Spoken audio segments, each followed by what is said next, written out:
Why is this important now? Why are we talking about weed? This is it? I mean, it's legal, right? It's totally legal. Okay. How does that work? Do people get upset at you if you do certain things? That's Elon Musk, right? That's him. That's all it is. So the dilemma is this: alcohol is prohibited in Islam. That's clear cut, right? Yeah, alcohol is actually killing people. It's killing people, and it's prohibited in Islam. What are the top 3 arguments that you have dealt with? This is the Dean Show. Assalamu alaikum. Welcome back to the Dean Show. How you guys doing? How are you doing? Doing excellent. Assalamu alaikum. Alhamdulillah. Wa alaikum assalam. I heard you're training a lot now. Alhamdulillah. Gracie Jiu-Jitsu. Trying to keep it up. You're getting ready for your friendly match with Joe Rogan? Getting ready. Has he contacted you on the last program we did, reaching out to him? Not yet. We've been waiting. Because you guys are right there in the same community, aren't you? We are. Yeah. Yes. And now we're both doing jiu-jitsu. So. Okay, well, let's kick it off since we mentioned Joe, and we did that nice show for Joe on some of the misconceptions that people have, and you kind of went systematically, one by one. Yep. We dismantled those arguments, but we got something new now that we're going to touch upon for all the weed, pot smokers, marijuana, dope smokers. Yep. Yeah. Yep. I think this is going to be very interesting. Let's get into a clip. How's that? Let's do it. Because he had, what's that? Elon Musk. What happened with that? So he brings Elon Musk on. He, offers him to try marijuana, smoke something. So he takes he smokes a little bit, and all of a sudden Tesla stock drops like significantly because of one move of Elon Musk. Wow. Yeah. Which shows you that, people's perception in society of marijuana is still, it's still concerning. They're very concerned about doing that. This is it? I mean, it's legal, right? It's totally legal. Okay. How does that work? Do people get upset at you if you do certain things? That's Elon Musk, right? That's him. That's all it is. He's the owner of Tesla. CEO of Tesla and SpaceX. Tobacco and marijuana is wonderful. First turned onto it by Charlie Murphy, and then reignited by Dave Chappelle. There you go. Plus whiskey. Haha, exactly. Perfect. Balances it out. And some whiskey, huh? I mean, Firm believer alcohol in is a drug. It's been grandfathered in. Well, it's not just a drug. It's a drug that gets a bad rap. Because if you just have a little, it's great. Well, we can say Fine. a lot on that. Why is this important now? Why are we talking about weed? Okay. Marijuana, cannabis, what's the proper term? Any of these? Yeah, marijuana, you can use cannabis. So marijuana is the main term, Yeah. and so many terms, Mary Jane, dope, weed, all of that stuff. It's really important right now, specifically because, we grew up in a generation where there's you remember the DARE program, Yeah. drug abuse, resistance education, we're taught don't do drugs. At the same time, you got pop culture, you got movies, you got media. Everyone is promoting marijuana. You got Snoop Dogg, you got Dr. Dre, you got, all of these people have been promoting marijuana for a long time. So there's this mixed message being given to people that, drugs are bad for you, but then at the same time, marijuana is not that bad. It's not going to have so many effects on you. It's not such a big deal. So we got legalization of marijuana across several states in the United States. We got now legalization of marijuana in Canada for recreational use as well. In Canada right now. In Canada, the new law just... that's just not medical. No. In California, it's medical, right? California, it was medical. We were the first state to pass medical 1996 or 1998. But since this year, January 2018, it's just completely legal. Now you can just... Recreational. You could walk right into a marijuana dispensary. I did it just for research purposes. Yeah. Not tried it, but walked in there. And you don't need a card. You don't need a medical card. You don't need anything. You just walk in. Since the beginning of this year. How old do you have to be? What's the age? I think it's 21. 21? I think it's 21. But anyone who's 21 can just buy it and just go and give it to whoever, 13-year-old, 12-year-old. And now Canada, the whole country. The whole country. It's legal for recreational. It's, as far as I recall, yeah. Okay. Yeah. So this is a big thing. So what's happening is spreading. And what it shows you is you got almost 30 states where it's legal for medical or medicinal purposes, and usually there's some basis for that, but then that's also a flimsy excuse for people to go and just have easy access to marijuana. You could go in there. My brother told me a story. He said he walked in California. He had a backache. His friend said, "You know what? Why don't you go get a marijuana card?" He walks in. 30 seconds. There's a doctor on Skype, and he goes, "What's your problem?" He's like, "I have some back pain." He goes, "Oh, okay. How bad is it?" He's like, "It hurts quite a bit." "Okay, giving you a prescription for medical marijuana." That's it. He's got his card. He could buy now as much as he wants. He didn't buy it, but he just got it, and he's like, it was a joke. It was like literally a joke. So we got that dilemma of people now having easy access to marijuana. It's seen as like, it's a safe drug. There's no problem. You can get high. You got Muslims now who've always wanted to smoke, like having more of an excuse of, I don't drink alcohol, but this one is okay.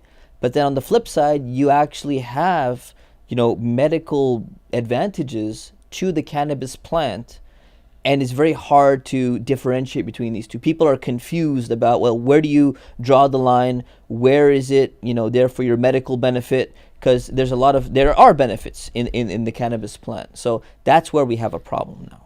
Yeah, how do you balance that out? Because alcohol, for sure, there's no doubt about it. I mean, and we don't just go off this, but we have the criteria. We have the Qur'an, we have the Sunnah, everything is just clearly laid out. Yeah.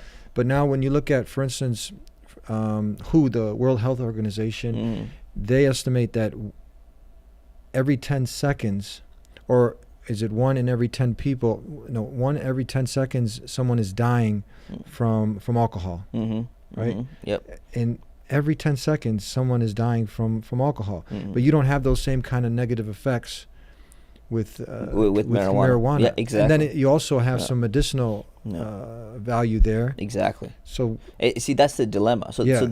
and that's the argument too. So the dilemma is this: alcohol is prohibited in Islam. That's clear cut, right? yeah, alcohol is actually killing people. It's killing people, and it's prohibited in Islam. Yeah.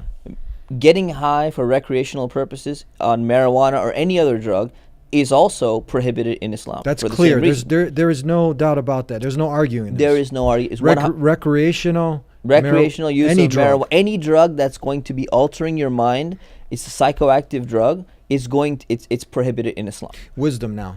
Okay, the wisdom, let me tell you the dilemma first. Yeah. The dilemma is that the argument in American society and in many Western societies or many parts of the world is, say, but alcohol is legal and marijuana is less harmful than alcohol, so it should also be legal.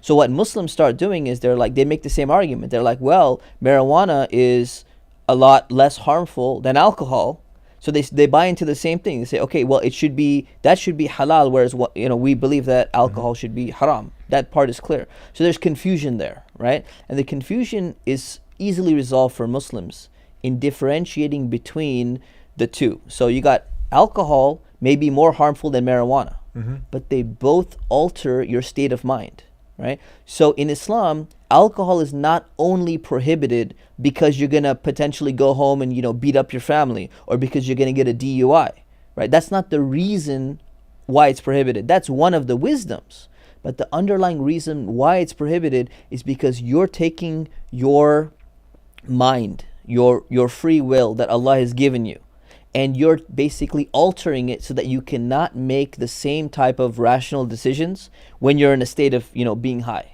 When something has altered your state of mind, anything that's going to alter your state of mind is going to be prohibited in Islam. That's why alcohol is prohibited. Even if you didn't have the stats on DUIs, even if we didn't have the stats on causing liver disease and all of these other things, alcohol would still be prohibited in Islam, because Allah has given you this ability to think straight. And when you try to take that away and you start making irrational decisions, even if they're not necessarily harming anyone, you start laughing at jokes that are not really funny, or you start saying strange things or whatever it is. Islam teaches us not to put ourselves in that type of state. Anything that's going to get us in that state, we need to stay away from it. That's why alcohol is prohibited. And on top of that, all of these other bad things happen because of that. Marijuana is in the same category.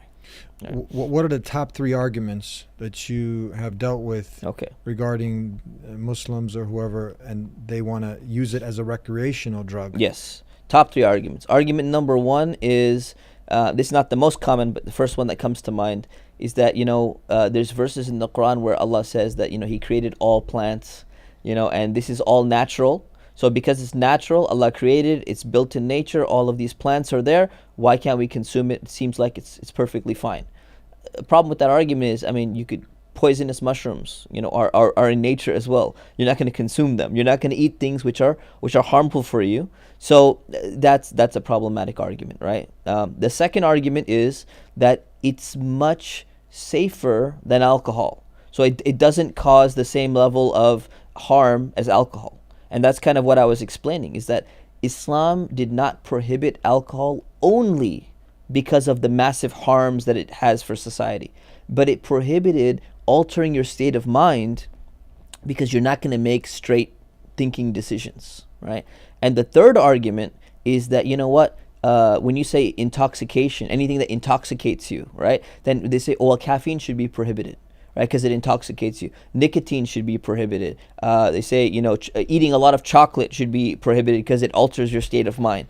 That's really a semantic argument that, caffeine, can intoxicate you if you have a lot of caffeine.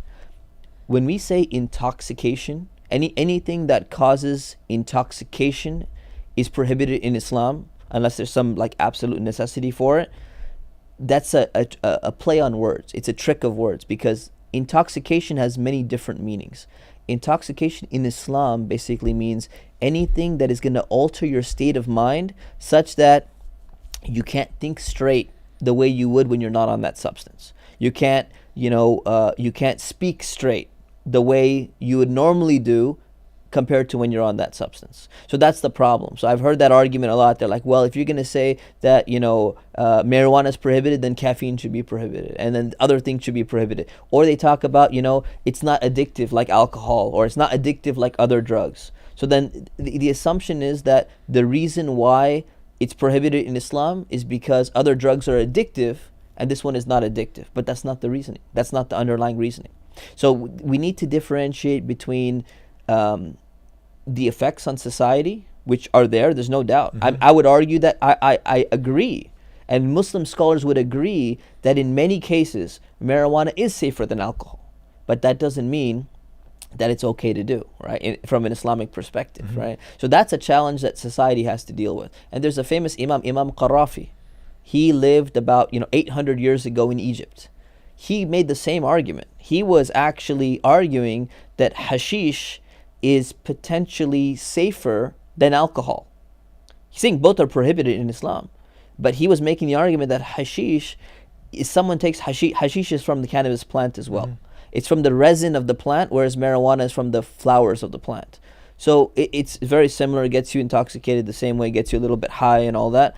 But he's saying that when people consume hashish, they're not going in like, getting into fights, becoming violent and all of that like you do on alcohol.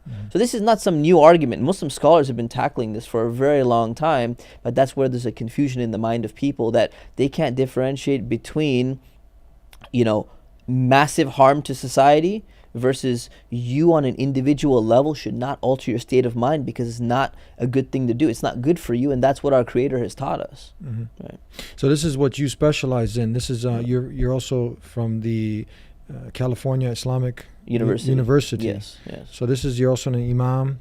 Yes, I'm so this also is an imam. You're specialized in these areas. Yes. So I've been doing a lot of research. I just wrote a paper for the Fiqh Council of North America on this. We just did a paper for California Islamic University as well. So that's something I've been researching for a long time now, and I've had a chance to really look into this in detail. And I'll tell you honestly, like, researching this has changed my perspective a lot. Not on the Islamic prohibition of recreational smoking or inhaling or whatever, but more on the medical side.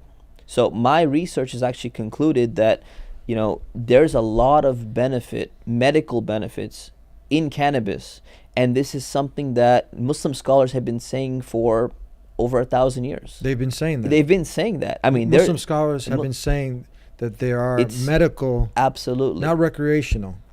Not recreational. Medical. Recreational, 100% clear cut. Not a single Muslim scholar throughout history that I know of has ever said you can just pick it up and light it up a joint. No. Like we just saw Elon Musk and Joe Rogan do. You can't do one of those. No, you can't do one of those. Okay, right? So you can't be like Joe. You can't be like Joe. You can't be like Elon even. Just trying it, be like, it's not so bad. It's not so harmful. Given to the argument about, it's safer than alcohol and all that. All of these arguments, we may agree with these arguments, but just because something is safer than something else doesn't mean it's good for you.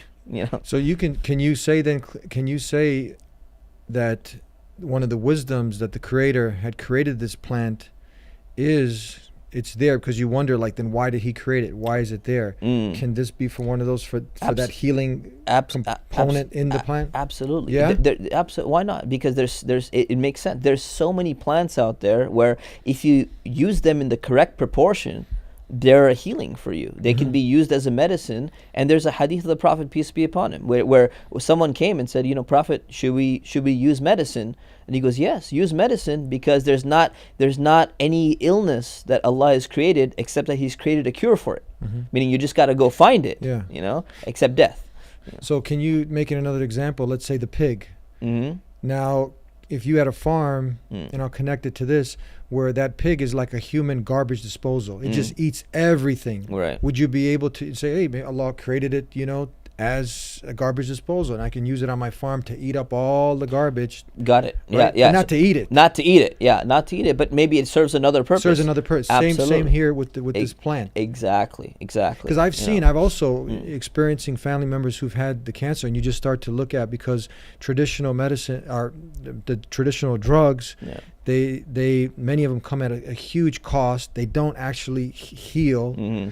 But then you have a healing component in this, and you have people testifying to it. Opiate addiction, You have the major huge epidemic. How many people are addicted to opiates? You got a huge problem, especially. I mean, in the high schools, we have kids, especially from upper class families. They're all popping different opiates. That they got from their parents, and they're addicted. How would you? Those are the painkillers. The painkillers So leads them to meth. Leads them to so many other issues. They have a ton of documentaries exposing this. The kid or the adult goes to the hospital and they put him on these painkillers, and then they leave the hospital, but they're addicted now. And then they end up, when you interview them on the street, how did you get here? I started off with opiates. With the opiates, with the painkillers. And now he lost his whole life, his whole career. He's on the street now. She's on the street because of these. That's a huge epidemic of a problem. Absolutely. Yeah. Absolutely. So now you have a dilemma. Now you have these drugs that come at a cost. They're not, and in many cases, they're making more problems. Exactly. This is just one example. So many side effects, right? So, and that's the problem. So that's one of the common arguments for the legalization of marijuana, is that it's a lot safer than these other painkillers and other prescription drugs that are there, which are causing so many other problems. And it's a legitimate argument, right? I have like a warning at the end, but it is a legitimate argument. So let's talk a little bit about that, right? So the cannabis plant is what marijuana is made from the cannabis plant. Okay, cannabis is a plant, and it contains two main chemicals. It's got 100 chemicals, but two main chemicals. One of them is THC. Okay, it's tetrahydrocannabinol, and then you got CBD, which is cannabidiol. So most young people, they know these terms. They know THC and CBD. THC is psychoactive. Okay, THC makes you high. Okay, CBD actually doesn't make you high. It's not psychoactive. And now the latest research shows that CBD inhibits THC. So the more CBD you have, the less effect that the THC is going to have, the less high you're going to get. If you go to any medical marijuana dispensary, you look at their menu, okay? They have a menu of like different types of weed and what you could buy and all that, strawberry kush and different, strains. They're trying to maximize the THC content and minimize the CBD content. So THC content gets up to like 20% or more. CBD content gets below 1%. It's like point something percent, right? So that's because people want to get high. They want different types of high when they're going to smoke it or vape it or use a bong or whatever. Now what's happening is that the latest research on medical marijuana is showing that most of the healing properties are in CBD. They're not in the THC. So if you want the medical benefits of marijuana, for most illnesses now, it's showing that high CBD strains of marijuana or high CBD products are the ones that give that benefit, which is perfect for Muslims, because we're trying to avoid the high THC so that we don't get high, we don't alter our mind, and yet at the same time we get the medical benefits of marijuana. For me, this is amazing. This research is perfectly in line with Islam, because Allah created this plant. People have been abusing this plant with hashish, and they've been using this plant abusing it with marijuana, and then we see the medical benefits, and now research is showing that most of the medical benefits, they're actually in the part of the plant where it's not going to make you high in the first place. And that's amazing. And that's why we should be promoting more research in that field. The problem that we have is the federal government of the United States still classifies marijuana or cannabis as a Schedule 1 drug, which means that they believe it is very dangerous and it has absolutely no medical benefits. That's the federal government, not on the state level. Yeah. Right? So what's happened is you can't, until recently, you can't grow cannabis anywhere. You can't grow it, you can't have it, you can't import it, you can't get it anywhere, you can't test it. So there's no medical research being done. So all you do is you have a few people, trying here and there, saying, oh, look, this helped me there. The research cannot even continue. And that's the problem, right? So that's why from the Islamic perspective, we would like to see more research being done. And we should be promoting the research on the cannabis plant to see what kind of, more medical benefits that it can actually have. And it's a much better alternative than the other drugs that are out there on the market. Now, since it's legal in the whole country of Canada, is this going to promote more research, or? The hope is that it will, absolutely, yeah. And it's a good thing. So this is where Muslims have a dilemma. Are people now also allowed to grow it in their backyard as they grow a tomato or? Different regulations exist. So I think it's state by state. They have different regulations. So I don't know the details of that, but now people can actually grow it on a more massive level. For the last 30 years, they could not even grow hemp. Hemp is from cannabis. It doesn't produce marijuana. It's used to make like fibers and all of that. And we used to import all of our hemp from France because the government was so afraid that anyone's going to grow any cannabis plant. You're not even allowed to grow a hemp plant which has like almost no THC in it, right? So now that's all changing, and there's going to be a lot more research coming out, and we should promote that research, and that's good. Going back to your point, you were making a point that the dilemma. The dilemma is this. So what we got is the people who are pushing for the promotion of medical cannabis or medical marijuana, as they say, right, for medical benefits. They also believe in the pushing the recreational use of marijuana and making it just accessible. There's nothing wrong with it. Elon Musk, Joe Rogan, it's not a problem. Just smoke out whenever you feel like it, and it's not a big deal. So what's happening is you got these two things overlapping. People who want it to be used for recreational purpose and say there's no big deal, and also to be used for medical purposes. They're kind of on the same boat, and that's where Muslims have a dilemma. Muslims need to have a clear line in between. That on the one side, you got the okay for medical purposes, of using cannabis, but you have a clear no when it comes to recreational purposes, right? And when the two become mixed, a lot of Muslims become confused and they start doing the same thing, right? They start thinking, there's no line in between, and that's the problem. That's the challenge. How do you now? What is that line that you have? Okay, I have a backache. Right. What line does Islam give to where you can take it and where it's crossing it? Because someone has legitimate back pain, legitimate neck pain, whatever the case. Right. And now they have to decide: am I going to take this ibuprofen, or I'm going to take this, a painkiller that it comes at a cost eventually, messing up the lining in the gut and other health problems over time. Right. Or do I go ahead and take this marijuana? Because usually we think, okay, if someone has cancer, that there's no doubt about it. Okay, take it. But where is the line? Okay, I'll give two general principles. So the first principle is that if you got a high CBD product, it's not going to get you high, because it has very little THC or maybe even no THC in there. So when you have a high CBD product, it's not going to make you high. So high CBD product is not a problem at all, right? It's not a problem because it's not going to make you high. So anytime you have an issue with pain or whatever it is, using a high CBD product, if it can't make you high, if it cannot be psychoactive, it's not going to get you in an altered state of mind, there's no problem with using it at all, right? Under any circumstances. When it comes to some products have to have a little bit more THC. Those can potentially get you a little bit high, right? You can only take something that's going to get high as a medical exception in Islam. So the exception has 3 rules. Rule number 1, there should be no alternative available that does the same thing for you, like safe alternative available. Number 2, it's got to be proven and effective that it actually works. right? And number three, you should only take the amount that you need for that significant thing, and it should be an illness that's significantly affecting your life. These are pretty much the principles that Muslims need to apply. People usually think about, when you think about cannabis, that you're getting high, you're smoking it, but you have people, they've turned it into an oil, and it looks like black oil. Yeah. Have you seen that? There's oils, there's edibles, there's so many ways of consuming it. I think one of the issues that we have as Muslims or as a society is that there's something connected with smoking in and of itself, that like if you're smoking it, it's bad, because people generally smoke tobacco and they smoke marijuana to for bad purposes. So we've connected smoking as being like the problematic route.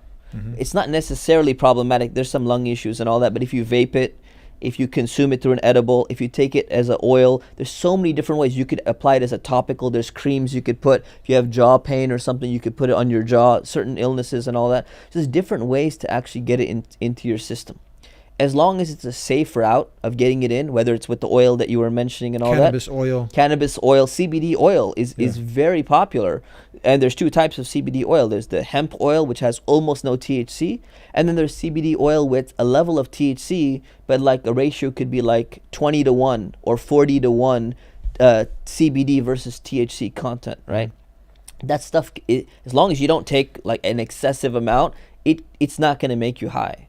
And it has a lot of medical benefits, and a lot of this research is coming out. It's proven a lot of people have been cured from a lot of illnesses. They've been able to manage a lot of their pain, and there's room for that in Islam. And we shouldn't, we're concerned about abuse of this product. It's a real, genuine concern, but we should also be concerned about what other people are going through. These painkiller addiction, people are going through pain, and Islam allows and promotes the use of medicine for these things. Allah has created this for that purpose. Are pretty much the scholars in this area, are they pretty much on board with the same conclusions that you're talking about? So I think most scholars don't really understand the cannabis plant. They don't really understand the difference between THC and CBD, nor have they seen the medical benefits of this. I think if most scholars did see it, they would really change their perception. So, I wrote this paper recently for the Fiqh Council of North America. When I presented my findings to the scholars on that council, all of them were like, this is really, this is some good stuff. I had one sheikh right after the next week, he called me and he goes, so what ratio of CBD to THC oil should I get? Because I got this other problem. And he's like, I'm going to the store and I'm buying it. I'm going right now because I have such and such illness and I've been researching and it looks like the CBD oil is actually going to help me in this. It is way safer than the other medicine. So once people, even the scholars, like they have the foundational knowledge of Islam, but they don't have the knowledge of exactly what's going on with the whole cannabis plant and CBD and THC and all that. Once they learn, I think most scholars will be on board with this opinion. Because a lot of people are waking up. When you look at the pharmaceutical industry and you look at many people don't even, many doctors don't even consider that medicine. They consider it drugs. You're masking the symptoms. You're not going for the root. But here you have potential that you can actually fix the problem. And again, we're making it clear. This is not recreational, light up a joint in my basement and get high. Exactly. That's clear in Islam. There's that makes sense. No altering of your mind. Exactly. That makes sense, that you're always aware of your surroundings, what you're doing.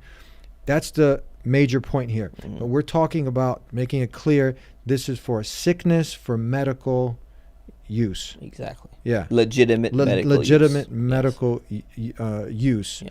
And there's where that flexibility is. So many people are weighing out here I'm taking this. There's so many cases, when you look at, let's say you pop this drug, and then you have, next thing over time you develop all these other problems. Next thing got a lump growing here, a cancer, a tumor.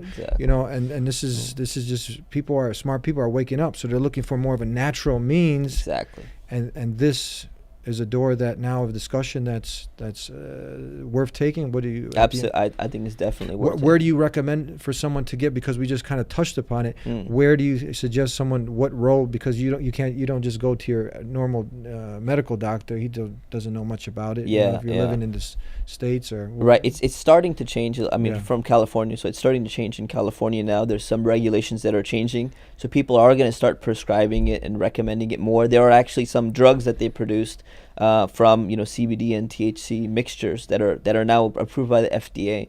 So it is changing.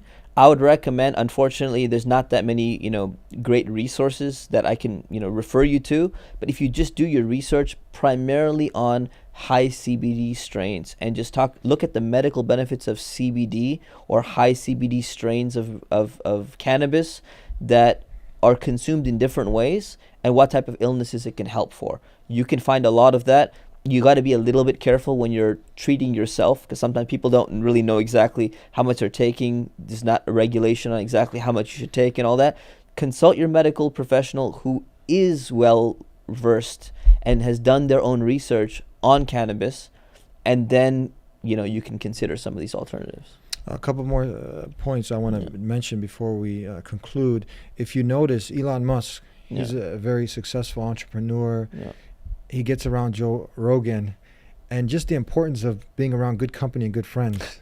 Yes, I don't indeed. think this is something he's not really a marijuana smoker. Right. Now some pressure gets put on you, Right. and you're on the spot. Yep. You can see what influence. I was thinking about this when I saw this. I said, wow, man, how powerful it is, what kind of people you're hanging around with. Absolutely. That plays a really big role, and we got to really be careful. Because one of the things that happens with people who smoke marijuana is they actually create like a culture, a very tight culture among people who get high, right? So when you kind of walk into that group, they want you to be part of that group. And once you become part of that group, it just reinforces the behavior, and you keep on doing it more and more. You try and rationalize it. You try and justify it. It's safer than this. It's safer than that. It's the safest drug out there. It's not such a big deal. The effects will wear off. Long-term, harms are not proven. All of these other arguments will come. But at the end of the day, it all comes back down to shahwa, or desire. People have a desire to just kind of escape from the problems that they have. And they're just like, you know what, man? That's why people drink. They go to a bar, they have a bad day, they're having problems in their family, their boss is giving them a problem. I just want to escape this world for a little while. People do the same thing with marijuana. They want to just escape. But the thing is, you don't escape by altering your mind. Something that's going to harm you, it's going to harm your mind, even if it's for the short term. You don't try and escape that way. There's other ways to deal with stress. There's other ways to deal with challenges that Islam has given us. Islam makes us understand that we take life seriously, that we have a purpose in life. And I encourage people to watch their company and try and figure out other ways, rather than just trying to escape from their problems by getting high or getting drunk. Try and find other beneficial, positive ways that they can deal with that. Martial arts would be one of them. Exercise would be another. Being in good company. Sometimes you're just talking to your friends, making zikr, praying, just sit in the masjid. All of these things actually bring peace and solace to your heart, help you deal with the challenges you're going through. This is something you're also trying to get motivation amongst many of the community leaders to start training also. You start training the Gracie Jiu-Jitsu, Yes. something that I've been advocating for so long. Yes. Alhamdulillah. So you started. Yeah, I started jiu-jitsu. I've been doing martial arts for a very long time, Yeah. different ones, but now I've really got into the Gracie Jiu-Jitsu. I really recommend it for a lot of people. People who want to just learn basic self-defense techniques, want to develop some more discipline and organization in their lives. They want to get a little bit healthier. There's so many benefits to something like this. A lot of people, they do gym and they work out and all that, but I think this is really important as well, because it gives you more than just exercise. It gives you exercise, it gives you stress relief, it gives you life skills, it gives you just so many benefits. And I think it should be part and parcel of Islam. Muslims should try to cultivate this in their life, these skills, these benefits, into some aspect of their life. And the last thing, we have some good news, and this goes back to when you're filling the void that every human being, because you mentioned purpose of life, and when you truly, all of us, even when you found that you live it, you still go through trials and tribulations, but when you just numb yourself to many of these things, you don't, sometimes it's hard to embrace the challenges, but when you have your connection to Allah, to your Creator, where other people, they climb that ladder, and which each and every step they see that void is still not filled. It's never going to be filled. Sinead O'Connor, for instance, she was like the Michael Jackson, the woman of her time. Exactly. Very famous woman. She was someone who recently just accepted Islam. Alhamdulillah. Yeah. And you can see someone like that, for instance, may Allah give her success in the deen and keep her steadfast. It's a great example of going and looking for peace and contentment in all the wrong places, drugs being one of them, getting doped up and high and, suicidal. But then you find it in the deen. You want to be aware and conscious. That's the best place to find it. There's so many celebrities. They took their own lives. They went into drugs. They went into all these things because they were searching for something, and they went down the wrong path. Alhamdulillah, Sister Sinead O'Connor now, alhamdulillah, she's Muslim. She went down the right path. She could have gone into drugs. She could have gone into doing all sorts of, other weird behavior because of the challenges that she was facing in life. But alhamdulillah, praise be to Allah that she chose this path instead. Mm-hmm. And, we're very happy that she came, and we're praying for her, and we hope we can help her along this path. You know what the number one suicide bridge is? I think it's in your neck of the woods over there. The bridge? Yeah. It might be in Northern California, I think. Where is it? The Golden Gate Is it Golden Gate Bridge? Yeah, that's one of the number one suicide. Not surprising, but in the world. In the world, yeah. Yeah, so now that is amazing now that she, alhamdulillah, that Allah subhanahu wa ta'ala has guided her and to the purpose of life. And this we encourage a lot of people to really look deep into themselves and to seek and to understand, pick good friendship. And this is just one relevant topic that we're talking about, but it all comes back to, at the end of the day, what your focus is in life. When you're connected to your Creator, the final call is there. Is that how it should be? Absolutely. How do we, ending with that, like at the end, do I want to please myself and my desires? Am I going to the right qualified people? And at the end of the day, what's my guiding light? Yeah, exactly. See, we got to realize our life is bigger than us. This world is not just about us. We have a purpose here. So we have to always keep that in mind. At the end of the day, yeah, we have free will. Yeah, we could do, this limited free will. We could choose whatever we want to do. But we are accountable at the end of the day. And we're going to have to answer for how we lived our life. So sometimes we become so individualistic, so selfish. We just think about, I could do whatever I want and no one can stop me. But in the end of the day, when you die, Islam teaches that there's going to be another life and that you weren't created here just like in vain, just to kind of play around and stuff. There's a reason why you're here. And if you realize that, if you understand that, and it's kind of intuitive, that there's some responsibility you got to take in your life. And that's where people just need to be careful. They need to realize that they're going to be held accountable for what they did in this life. So they should take their life seriously and not take it as a joke. Thank you very much. Jazakallah khair. Always a pleasure being with you. Alaikum salam. And thank you guys for tuning in. If you haven't subscribed already. Hit the notification bell. And this is very important that we don't waste the time that we've been given here in this life. Every second that we are here, it's a blessing. Every breath we take, we get closer to our appointment with death. So life has meaning. Make it meaningful by living the purpose that you've been created to live. And if you've testified, La ilaha illallah Muhammadur Rasulullah, that is your guiding light. Fuel it, not your desires. We'll see you next time. Until then, peace be with you. Assalamu alaikum. Subscribe to The Deen Show. Follow us on our official Facebook and Twitter pages in the links below. Please also help support The Deen Show by making a donation in the link below.